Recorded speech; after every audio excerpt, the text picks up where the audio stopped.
ಈ ಕತೆ ಬಾಲಿ ಕಾಡನ್ನು ಸೇರಿದ್ದು.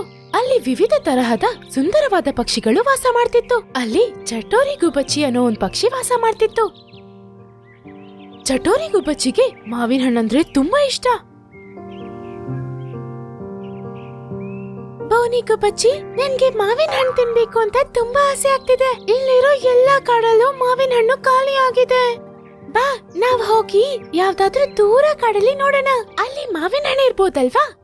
ಅರೆ ಚಟೋರಿ, ನೀನು 10 ಮಾವಿನ ಹಣ್ಣು ತಿಂದಿದ್ಯಾ. ಇನ್ನ ಎಷ್ಟ್ ತಿನ್ಬೇಕಂತಿದ್ಯಾ? ನಾನು ನಿನ್ ಜೊತೆ ಬರಕ್ಕಾಗಲ್ಲ. ನಮ್ಮಮ್ಮಗೆ ಏನಾದ್ರೂ ಇದ್ ಗೊತ್ತಾದ್ರೆ ಆಮೇಲೆ ಅವ್ರು ನನ್ನನ್ನ ಉಡ್ದೆ ಸಾಯಿಸ್ಬಿಡ್ತಾರೆ. ಅರೆ ಹಾಗೆಲ್ಲ ಏನೂ ಆಗಲ್ಲ, ನೀನು ನನ್ ಜೊತೆ ಬಾ. ನಾನ್ ಬಂದು ನಿಮ್ಮಮ್ಮ ಹತ್ರ ಮಾತಾಡ್ತೀನಿ. ರಾತ್ರಿ ಆಗಕ್ಕಿನ ಮುಂಚೆನೆ ನಾವು ಮನೆಗ್ ಬಂದ್ಬಿಡೋಣ. ಅಲ್ಲಿ ಹೋದ್ರೆ ನಾವು ತುಂಬಾ ಚೆನ್ನಾಗ್ ಆಟ ಆಡ್ಬೋದು. ಆಮೇಲೆ ನೀನು ನನ್ಗಿಷ್ಟ ಆಗಿರೋ ಹಣ್ಣನ್ನ ತಿನ್ನು. ಹೌದಾ? ಹಾಗಾದ್ರೆ ನನ್ಗಿಷ್ಟ ಆಗಿರೋ ಹಣ್ಣು ನನ್ಗಲ್ ಸಿಗತ್ತಾ?